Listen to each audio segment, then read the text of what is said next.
back. So I'm going to sort of be the last guy here. Somebody last night stole my best pictures, mostly gotten from people who were at the same event. But, I prefer my pictures because I'm behind the camera so you can't see me. And if anybody still here tonight haven't been scared away by rumors of dinners, and I need to talk to people who really want to go out for dinner tonight. I have a place in a nice restaurant for 7, but I need a head count now, so if you do that after the talk.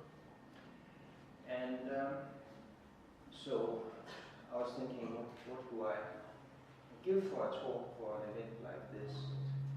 I decided that no, I don't want to give the broad spectrum currency plus talk again.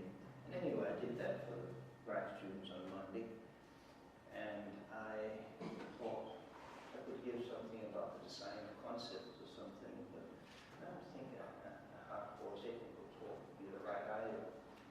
And then I went sentimental. I was going to give a talk called Thanks, just thanking all of my friends. And I thought, that's just too waffly. There's no content whatsoever. So I combined the idea of a slightly historical overview with some pictures. So that's what you're getting. The place is fairly easy taking. We sort of keep drifting to the southwest. If I retire, it will probably be about here, right?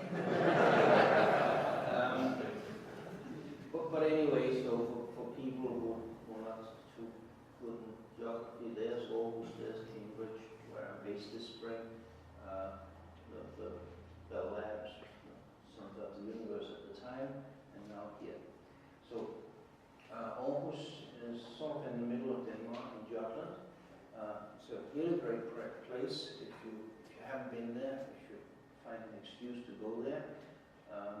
That's the town hall example. I love the woods down to the south of town, and there's some very nice beaches. The water is now clean again, and that's the place where I lived until I was 23. With a marker there, and like the picture yesterday, it was taken out of Google Street View. So just go find it, and also you see that from my perspective the cars are anachronistic. They weren't that fancy in those days. Anyway, there's the university, the main building, the entry to the main building, dressed up for a celebration. And anyway, I actually worked there, and my main interest at the time in Aarhus, University of Aarhus, was centering about microprogramming, how you could handle machines at the levels or below the usual level of instructions. I was working on instruction set design, looking at machine architecture issues, and I was looking slightly higher on what was known in that case of machine-oriented languages. That is, things that sort of in the end turned out to be C, but there was a couple of dozen languages designed to work really close to the hardware. Beard's PL360 was an example, but that was targeted for a specific machine.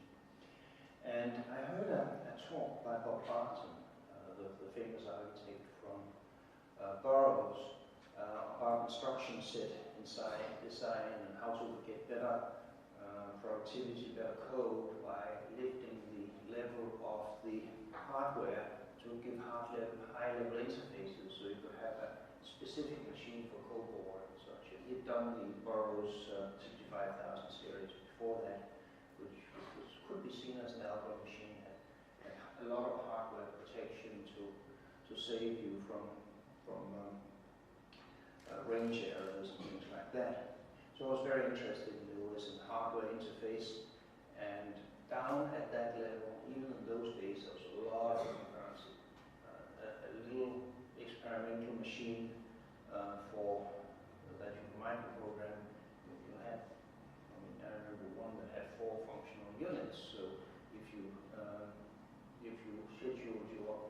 instructions correctly and got your timing right and memory accesses and didn't overload certain communication path, you could basically do 4 things at a time. At the time, that I thought was very cool. Today, of course, it's fairly standard, but this was 30-some years ago. And I think some of the things I learned here had some impact on my work later. In particular, that was what got me over to England. They had some neater machines in England, and turned out that microprogramming at that level of architecture was actually invented in Cambridge. The other thing that I encountered in Aarhus was singular, and most of what I know about object-oriented programming, object-oriented design, and concurrent programming was taught by Christian Nygaard. He was the guy that invented inheritance and things like that. William Dahl did most of the academic stuff, was into set theory and exact specifications, but he was a visiting professor in Aarhus, and one of the things that I think changed my career was the simple fact that my office was at the bottom of the stairs leading up to the apartment for visiting professors.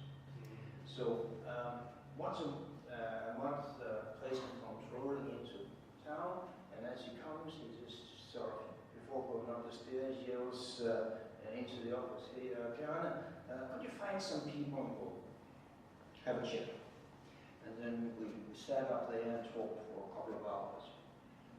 I couldn't quite understand why he did it this way, but I eventually figured it out. He's a big professor.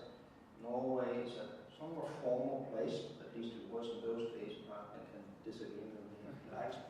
But certainly, you just couldn't sit just arguing with a bunch of students for a couple of hours in Norway. So it comes down there for 2 hours and just gushes out of it. It was great. That's how I learned this stuff. Then in my search for more interesting computers to program, I ended up in Cambridge and found a lot of interesting things. That's sort of the traditional medieval way of looking at it. That's the front page of Trinity College. That's a picture of hunting I took last month. The weather was really weird. It was shirt sleeve or light jacket weather all of March, and then it got cold, and I've been wearing parkas for the last month. That's a picture of Churchill College. That's my college. Anyway, the reason I'm really there is the Cambridge Computer Lab. Got my PhD in there. My office was just under this contraption here. This has been nominated for the ugliest building in Cambridge. But there was a lot of interesting people in there. That's what's important. These days, things are more interesting. There's the modern computer science building. I have an office around the back there, the view down town, and that's sort of the main lobby. Like in a lot of places, they become successful, they have enough money to put on something like that. Here's some old stuff. It all started out a long time ago when this is Maurice Wolff, who got the second Turing Award for inventing microprogramming, and they built the first stored program computer. Some people mention Manchester, don't do it in this context. Cambridge clearly won. And that was the team. The door behind there is actually framed and sitting in the coffee room in the current lab. Anyway, that's my advisor, David Wheeler. You can recognize him. He's the one without the tie. And a lot of interesting stuff was done there. There's the note in the notepad for the first program to be run, doing a table of squares, 0 to 99. The point is, this is not a test program. This is a complete program testing the whole system. Sorry, could you repeat off the date? The date is May 6th, 49.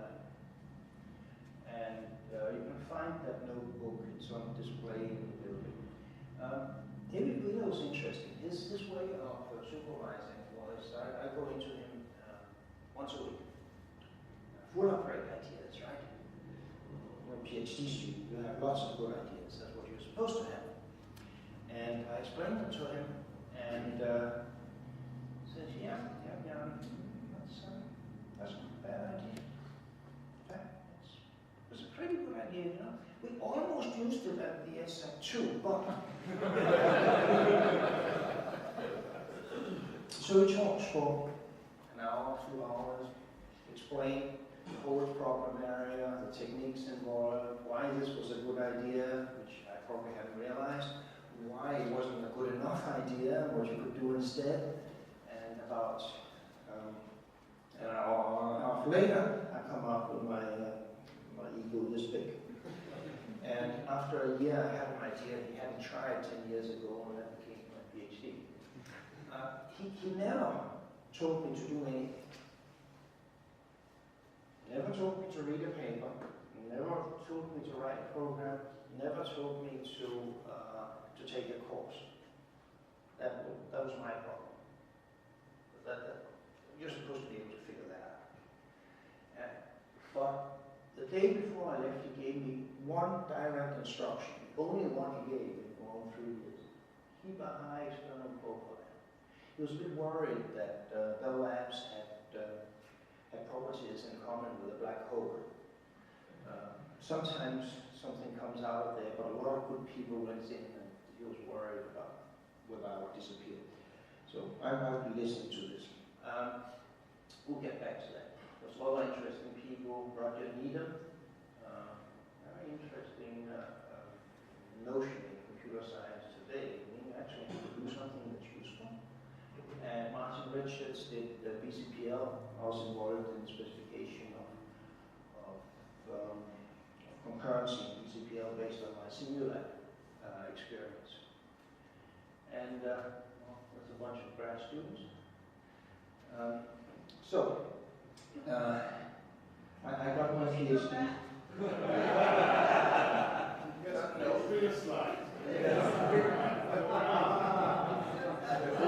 Apparently that we had some celebration that day, and the Australian here is very patriotic, so we had to have a picture. Anyway, so there was these 2 Australians, and this was known as a bootcamp. There were 7 of us in there. 2 of them were Australians. One was called David Bruce, invariably known as Bruce, and the other one was called Bruce David, invariably known as David. Anyway, let's see. Bruce is a distinguished professor at Amherst, and Dave is a senior or something or other in Google in Zurich. Most people. It was an interesting group of people, yeah. You didn't mean Dave Harper, did you? What? No. No, No. I didn't. To be honest, I'm not so good with names, and you need to get 5 minutes for me to figure out what his family name was, because of course we never used it. Anyway, so I worked there on concurrency and high-level designs and such, and came over to Murray Hill. That's up here is around the area of the Unix room. This is where all the good stuff happened at the time. Now, the really discerning people were hiding on the 3rd floor down there. Ravi's office was there, I was there, Lego was there, John Bentley was there. But again, the real importance here was the exceptional people that you could run into in the corridors and you could talk to. Dennis Ritchie, Brian Kernahan, my first department head, Sandy Fraser, Lego, and not last but not least, Doug McElroy, who saw a letter from him last night. I was very, very touched about that. He is, well, he's the guy, if you have a problem technically, you go and explain it to him. And even if you've never heard it before, you probably understand the ins and outs of it better than you do by the end of the explanation. really amazing. Everybody goes to him with problems. Just having to explain things to him is helpful, because you know you have to be on your toes. I mean, he invented Unix pipes, for instance, and he wrote the Unix documentation. If you like terse documentation, that's his work. Really great people there. Let's see, Brian is professor at Princeton now, Al is professor at Columbia. Anyway, I was thinking about what to do, and I'd just come out of doing all of this microprogramming and design for high-level support and such. And I got this job, which was do something interesting and tell us next year what you've done. Great deal, I thought that was easy. Especially telling us what you've done. It's supposed to be on one page, right? The old-time great reports. If you can't say what you've done on one page, you don't know what you've done. If you need a whole pile of papers, you clearly have no clue what you're doing. So one page. This sounded great. After half a year, I started realizing this was actually different. Because the problem is, what do? I mean, you have a piece of paper on a clean screen, you're going to write a paper, and you get a writer's block. This one is massive, because you can do anything you like, just as long as it's good and useful. And you have good colleagues, so you can get support in any area. Anyway, one thing I thought a little bit about was machine architecture and the directions of technology and such. And I decided that anybody building sophisticated, advanced machines for specific languages, specific operating systems, were going to lose. Because the big guys, IBM, Intel, and such, would always put money in to make Fortran and C run fast. I mean, I wasn't thinking of Fortran and C, because C was not very fashionable in those days, but basically, for instance, the range chaining on the Burroughs architectures were expensive and took a long time to build, and people's old bad programs would run because there was violations in them. They just happened not to happen very often. And so I decided that as long as hardware is getting cheaper at the current rate, clever architects working on high-level architectures, higher abstractions are going to lose. They're going to be wiped out by the next generation hardware. And if they can catch up, there will be the next generation hardware. And until about 5 years ago, this has been true.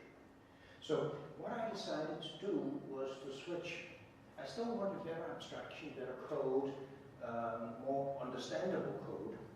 And I still wanted it to run fast. So I went from thinking about microprogramming and building instruction sets. I mean, I built a machine that executed BCPL directly, for instance.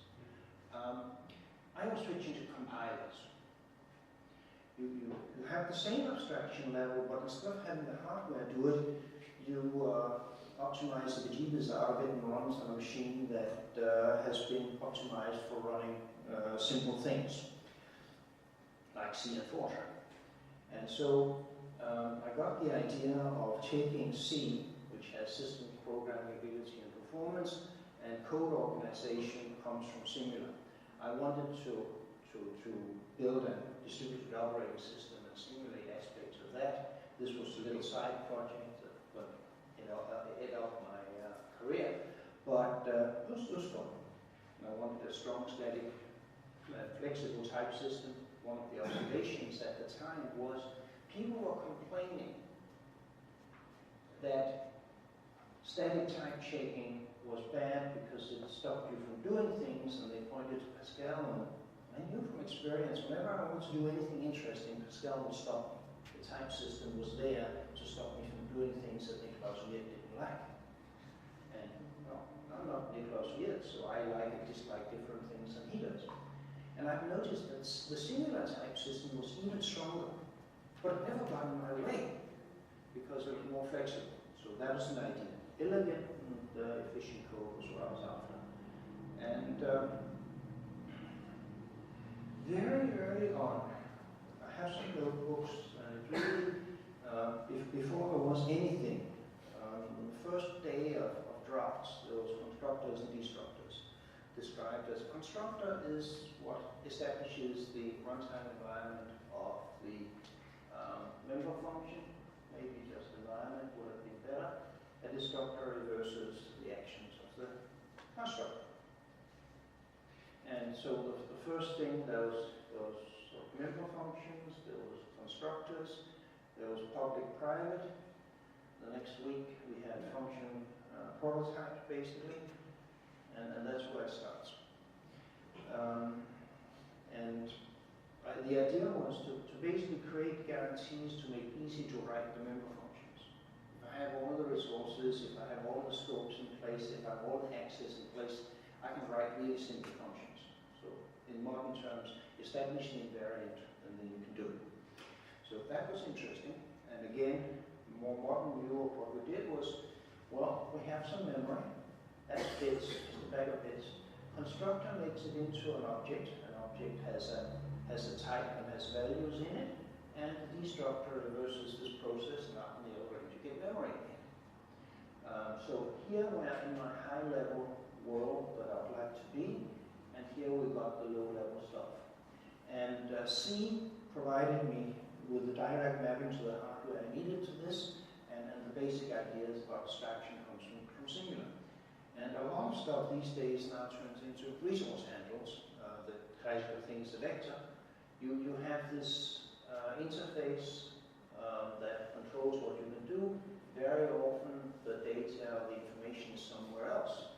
This could be the memory for a vector, it could be the mutex for a lock, it could be the file for file and things like that. So this is absolutely it's universal these days. And so the standard code in game modern terms look like this. You have the vector, you have constructors, default constructor, make n elements, make it with an initializer list, destroy the thing again, release any resources. You have some access stuff. You have the iterators for the STL that came many years later, and then you have some little implementation there that's simplified. There's really 3 elements, but they didn't fit on the slide. Some people like this, and well, some people didn't. This one was produced by a fanatical Pascal programmer at Apple. I spotted them and got somebody to take me to his office and ask for one. It's rare to see a grown man blush. Again, I'm sort of weaving modern history into the old stuff. This corridor here, we were at the same corridor. I think Al had moved upstairs by the time. But we had some books that had been written there. And we had them sitting on the wall, sort of near the end of the corridor, just to intimidate visitors. This picture was taken a couple of years ago up at Ravi's place in Albania, and Bentley had the covers. Apparently, when we cleared out of Murray Hill after many, many years, we forgot the covers, the books, and Bentley scavenged them and brought them out again a couple of years ago. And let's see. So I was working with hardware, I was working with abstraction, and you're supposed to be practical and useful. And you know, if you just do things on your own, don't tell anybody, you just as well do Sudoku. So David Wheeler's dictum, keep a high internal profile, means that you have to talk, you have to publish. And it's not publish or perish. My first idea, definitely, for writing something about CV classes, as it was called, was turned down by my department and said, Bjarne, no, why don't you just wait a year, you can do it better than this, and then you can prove that it actually works, and then it'll be more interesting. I mean, that's not modern academia, where you publish as quickly as you can, as least publish per unit. I was told, get this working right, and then you can ship it. Okay, he was getting popular, and one one day I was sort of leaning up at the door entry to Alejo's office. He was my neighbor at the time, and complaining that people kept asking the same questions, and it was starting to interfere with my ability to work because there were so many questions, and they kept asking the same questions. And I looked up and says, "You have to write a book." What? You have to write a book. Write all the answers in a book, then they can read it, and you can get work done. Great idea. Through the management process of Bell Labs, it took me 2 days to get a permission to write that book. And I believe my description was, take these papers that I've written, add water and stir, and you get a book. And that was, I think the proposal was maybe this long as opposed to my summary, but it was that close. So I ended up writing this one. I had a very busy year in, must be 85, 84, 85. I finished the first version of C++, and I wrote the book, and I finished the compiler, the manual and such. Anyway, so this went around a few places. Then there were people came by from IBM and Sun, HP, and said, "Would you like to formally standardize C++?" And as usual, I'm still working on it. It's not finished. It's not ready. Would you like to standardize C++? It's not ready. It's, well, you know, if you don't do it, we'll do it. Yes, I'd like to standardize something else. So, for the next year, we had a negotiation.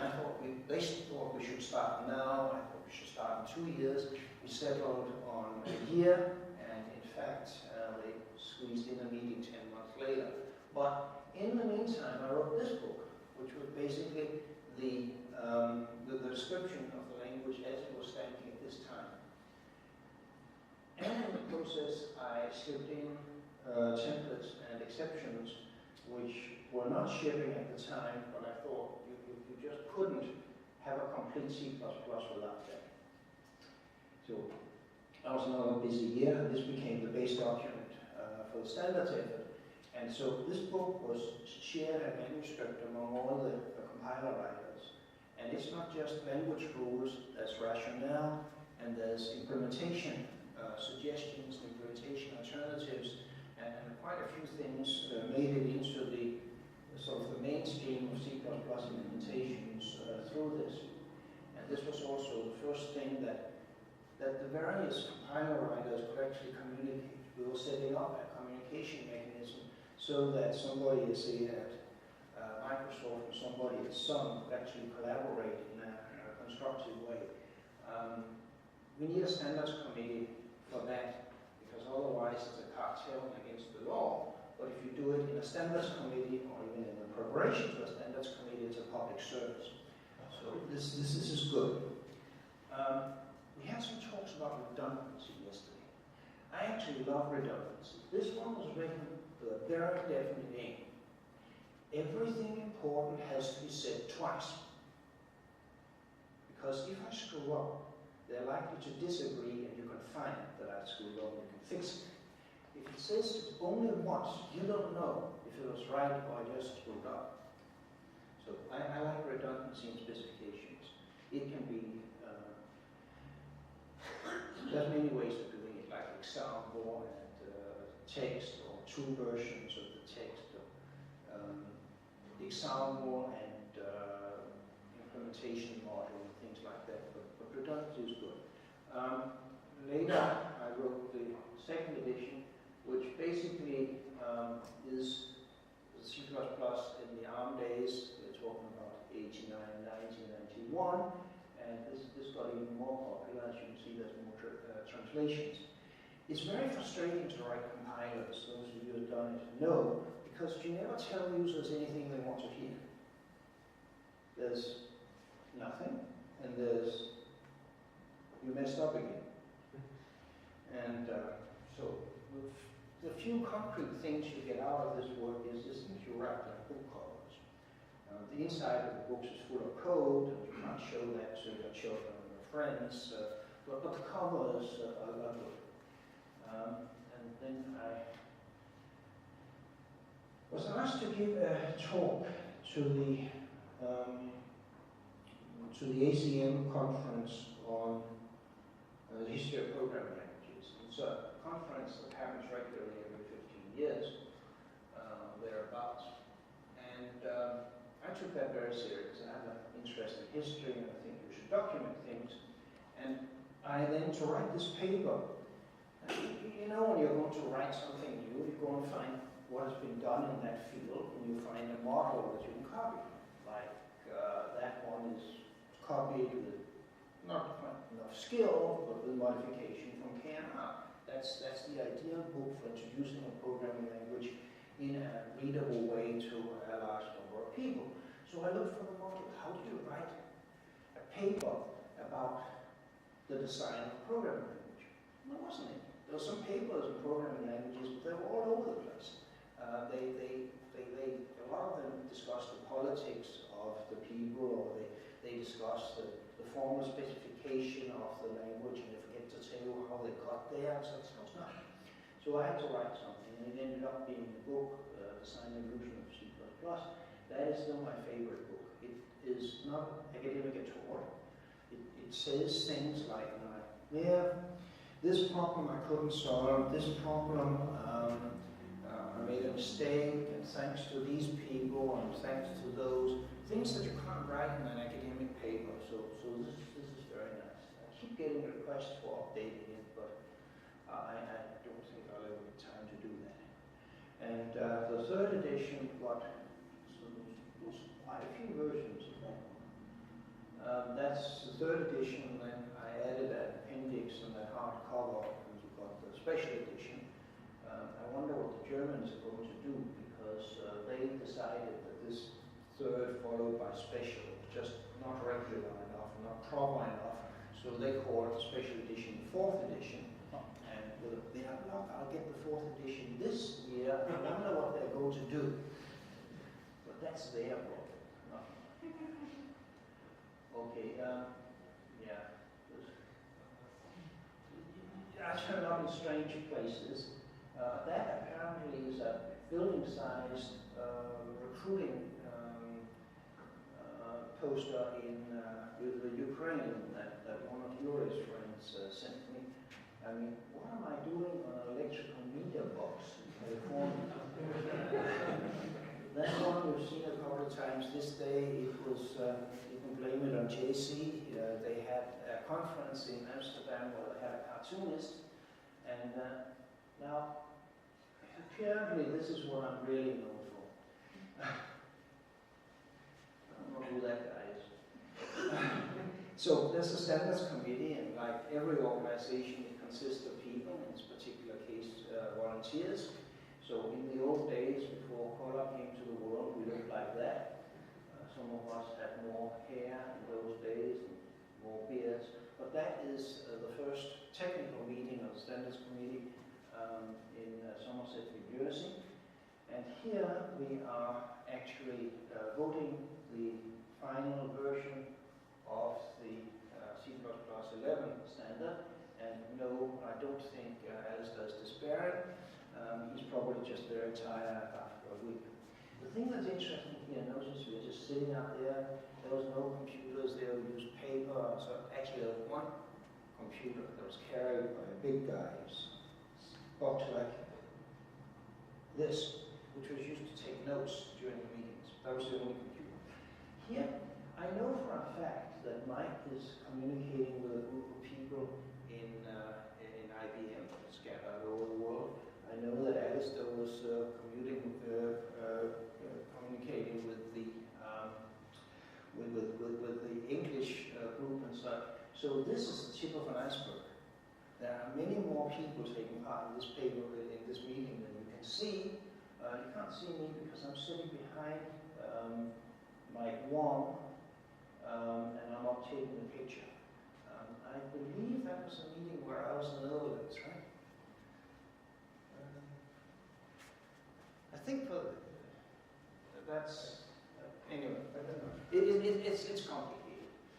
There was a lot of meetings. That's a lot of travel. To take part in this, if you want to do it seriously, is a serious commitment. 2 or 3 times a year for a week in some place, and if you want to have any impact, you spend a couple of weeks or a couple of months preparing for proposals, opinions of proposals, things like that. But you can see the world this way. I think I missed about 3 or 4 over years. Why do we bother? It's central. There's no owner, no sugar daddy with a marketing budget. We have various implementers. There's a number of implementers that vary up and down. And then there's tool builders and such. Even to have these people meet without getting in trouble with their corporate bosses or the US antitrust laws, you have to have something like a standard process. That's a central forum. It's a place where a lot of feedback comes in, so that's useful. And we're somewhat proactive. Like some people think we're flaming revolutionaries, changing things that should be left alone. Others, like me, think we're moving a little bit too slowly, but we have to have an agreement. It takes a long time. It's a consensus process, and eventually we get there. We need support for mainstream use. The language has to be stable, it has to be standard, otherwise you can't use it. I mean, you can't rely for your basic infrastructure for something that's controlled by the whim of a corporation or an individual. That's very dangerous. So a lot of people want to, if it's too deep down in infrastructure, they want a standard. And I don't like vendor logging. Standard is about the only way of doing this. There's a lot of interlocking themes. I'll not go through this, but again, here's a view from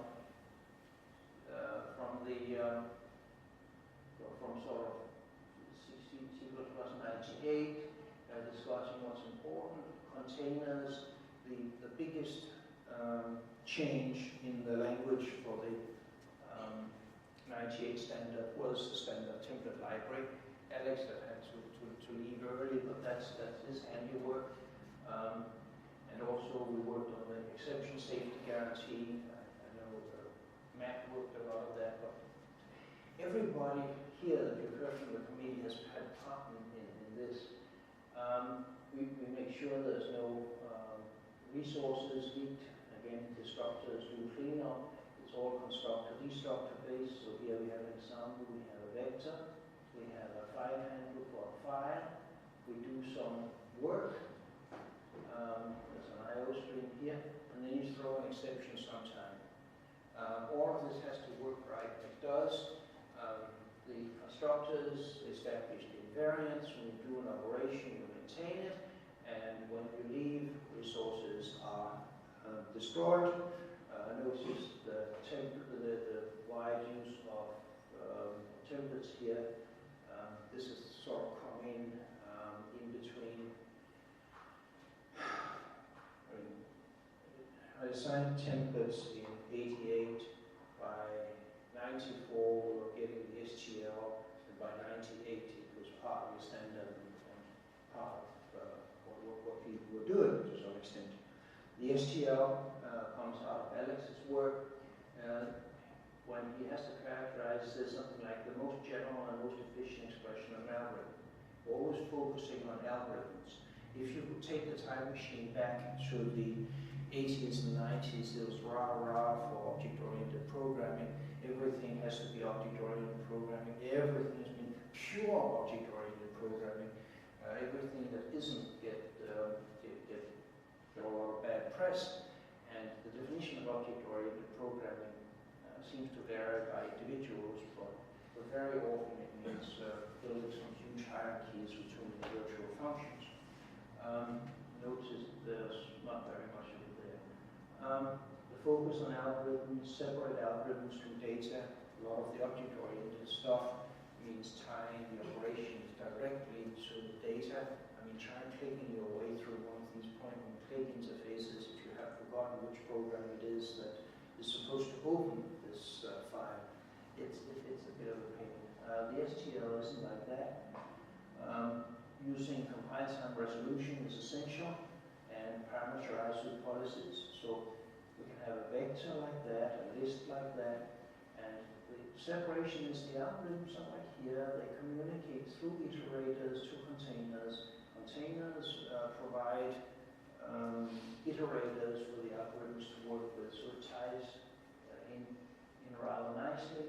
Here's the general model of a stream. You go from the beginning and go this way. If it's a bidirectional iterator, you can go back again. And here's sort of one of the archetypal algorithms from the time find if from the beginning, unless you have reached the end, and unless you have reached the something for which the predicate works, go to the next one, and if you get out there, return first, which will have been moved to wherever you were. So that's a fairly standard one. You can call this for any sequence of any type, so it's very general. Anyway, that was a question I asked yesterday. I mean, we have a committee design. I don't think so, but the individuals can. So you see too many traces of individuals in the standard, but it's by and large much better than we could have in other ways. The committee works in larger and smaller groups. There's a lot of computers these days. There's Jonathan right there. So there's lots of people involved. We're trying to decide. Oh. No, the battery has